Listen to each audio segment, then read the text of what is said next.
नंद लाला जगतिया पे सोई गयो बाल मारतिया।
जगतिया पे सोई गोपाल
कवल गौली ने मांगे ओ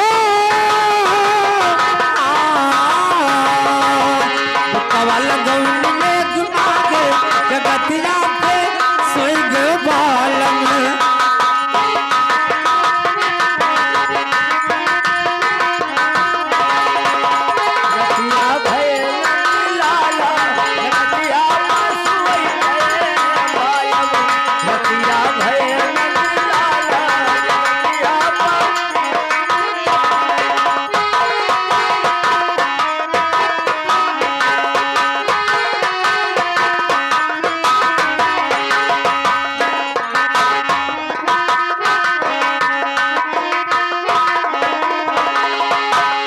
नदिया में खो कचरा लगावे नदिया में खो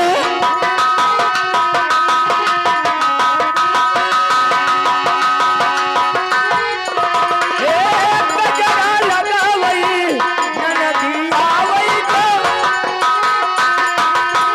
कचरा लगावे कचरा लगावे